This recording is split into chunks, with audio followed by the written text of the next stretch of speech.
అల్లూరి సీతారామరాజు పాదాల సాక్షిగా చెప్తున్నా, నాకు వారికి ఒక కుమార్తె ఉన్నందని కూడా అన్న విషయం నాకు తెలియదు. కాంతి గారు ఉన్నారు అన్న విషయం కూడా తెలియదు నాకు. నేను మనస్ఫూర్తిగా చెప్తున్నాను, నాన్నగారిని ఒక మాట అనాలని కానీ ఆయన వైసీపీకి వెళ్ళినా నాకేం ఇబ్బంది లేదు, గౌరవిస్తాను పెద్దల్ని. ఈ రోజున తుని సభ సాక్షిగా చెప్తున్నాను, కాంతి గారు జాయిన్ అవుతానంటే నేను ఒకటే మాట చెప్తున్నాను, నేను తండ్రికి కుటుంబానికి కూతురికి వేరు చేసే వ్యక్తిని కాదు. నేను మీ నాన్నగారికి నాకు ఎందుకంటే ఒక తండ్రి బాధ నేను అర్థం చేసుకోగలను, అలాగే తల్లి ఒక కూతురు బాధ్యత నేను అర్థం చేసుకోగలను. నేను మీకు మాట ఇస్తున్నాను, మీకు నేను గౌరవం ఇచ్చే బాధ్యత మీ వారికి మీ ఇద్దరికి. కానీ ఈరోజు నేను మాట్లాడి మీకు కండువా వేస్తే నేను నాన్నగారిని ఆయనకి ఎందుకు ఆయనకి ఇబ్బంది కలగదు. ఆయనకి పెద్దవారు 10 మాటలు అంటారు, పెద్దలు ఏమంటారు 10 సార్లు తిడతారు, మనల్ని భరించాలి మనం.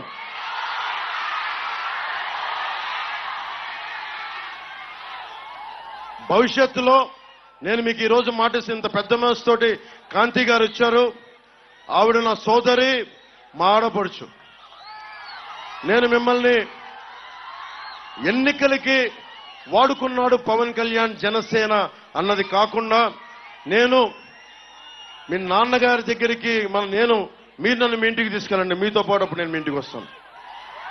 నేను మిమ్మల్ని తీసుకెళ్ళి, ఎందుకంటే మన ఎన్ని గొడవలున్నా మనం వచ్చి కూర్చొని ఆయనతో మనం విభేదించవచ్చు, అభిప్రాయ భేదాలు ఉండొచ్చు, పాలసీ పరంగా విభేదాలు ఉండొచ్చు, కానీ వేరే పార్టీలో ఉండొచ్చు. కానీ నేను ఇచ్చే గౌరవం అందరికీ, పెద్దలందరికీ ఇచ్చే గౌరవం. మనం కలిసి ప్రయాణిస్తున్నాం, కలిసి ఉండాలి, విడిపోకూడదని కోరుకుంటున్నాం. నేను సగటు రాజకీయ నాయకుడిని కాదు, నేను మీ ఇంటి వాడిని, మీ కుటుంబ సభ్యుడిని, మీ సోదరుల్లో ఒకరిని, మీ అన్నదమ్ముల్లో ఒకరిని, సాటి మనిషిని, మానవ హక్కుల్ని కాపాడుకోవాలనుకునేవాడిని.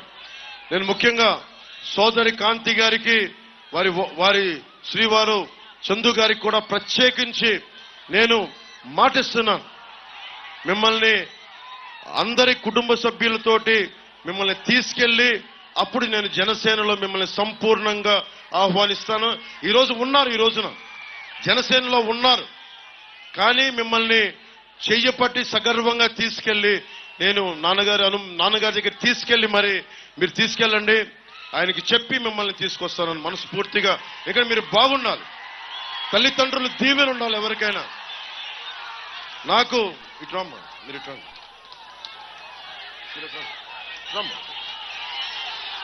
సోదరి కాంతి గారికి మనస్ఫూర్తిగా మీ అందరి తరపున ధన్యవాదాలు తెలుపుకుంటూ, నేను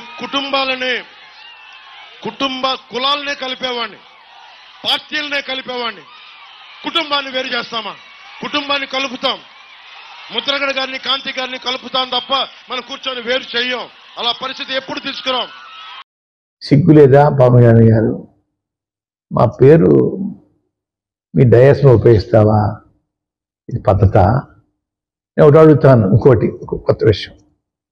మా అమ్మాయిని పరిచయం చేసావు, ఓకే, మీ ఇద్దరు భార్యను కూడా పరిచయం చేయొచ్చు కదా, వదిలేసిన భార్యను పరిచయం చేయొచ్చు కదా, డయాస్ మీద గురించి పరిచయం చేయి, మూడో భార్య గురించి పరిచయం చేయి. అంటే ఎదరోళ్ళు లోకువా, ఎదరోళ్ళు నేను అవమానిస్తూ ఉంటావు అన్నమాట. నీ ముగ్గురు భార్యలు తీసుకొచ్చి డైరెక్ట్ పరిచయం చేయి.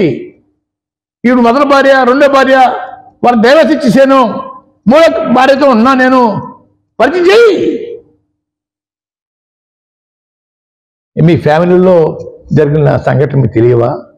అది చెప్పవా బయటికి? నేను సంస్కారం వదిలేసి మాట్లాడుతున్నాను. పవన్ కళ్యాణ్ గారు, మీ కుటుంబంలో అమ్మాయి పబ్బులో తాగి డ్యాన్స్ చేస్తే పోలీసు పట్టిపోయారు, అది చెప్పవా? ఇంకొక అమ్మాయి లవ్ చేసి వెళ్ళిపోయిందే, అది చెప్పవా? మా కుటుంబం దొరికిందా మీకు? మీరు నన్ను రోడ్డు మీద లాగారు కాబట్టి నేను రోడ్డు మీదకి వచ్చాను. మీ అన్నయ్య గారు కానీ మిమ్మల్ని కానీ ఎప్పుడు నేను ఒక మాట కూడా అనలేదు. కాకినాడలో పూనకం తెచ్చేసుకుని, ఆవేశం తెచ్చేసుకుని, ఉద్రేకం తెచ్చేసుకుని ఎందుకు మాట్లాడాల, ఎందుకు మాట్లాడారు అడుగుతా ఉన్నాను. వేళ ఆ రోజు కాకినాడ మాట్లాడిన తర్వాత నేను రిప్లై ఇస్తే ముద్దుగా పద్మనాభం కొడుకు చచ్చిపోయాడంట, శవాన్ని చూడడానికి వెళ్ళండి. ముద్దుగా పద్మనాభం భార్య చచ్చిపోయిందంట, శవాన్ని చూడడానికి వెళ్ళండి బాబుతారుగా. ముద్దుగా పద్మనాభాన్ని ఏపరొట్టు వేసేసి మెడలో అమ్మవారికి దారిస్తామని చెప్పేసి చెప్పారంట. నిన్న జోహార్ ముద్దుగాడ అని చెప్పిస్తున్నారట. ఓహో ఏమి నటన బాబు, మిమ్మల్ని సినిమాలో నటించమని చెప్తున్నాను, రాజకీయాల్లో నటనొద్దు బాబు. నటించి ప్రజలు మోసం చేయకు బాబు. నువ్వు జోహార్ ముద్దుగాడ అంటారా పద్ధతి? ఉచ్చు నీచు లేవా? కులాల్లోనూ కుటుంబాల్లోనూ చిచ్చు పెట్టమని మీ గురువుగా చెప్తే మీరు తయారైపోతున్నారే. మాలాంటి కుటుంబాలు గౌరవంగా బతకూడదన్నమాట. అంటే మీ ఎన్నిక కోసం ఎవరిని అవమానించేస్తారన్నమాట. మంచిది బాబు. అమ్మాయి వెనకాల ఉన్న గౌరవ పెద్దలకి ఇంకో మనకు కూడా చేయదలుచుకున్నాను. నాకు ఆరోగ్యం ఏం తేడా వచ్చినా, నా భార్యకి ఏం తేడా వచ్చినా అమ్మాయిని పంపొద్దు, అమ్మాయిని పంపొద్దు. వెళ్ళమని చెప్పడం కానీ చేయొద్దని వారు రిక్వెస్ట్ చేసుకుంటా ఉన్నాం. మా జీవితాలు, మా బతకనివ్వండి.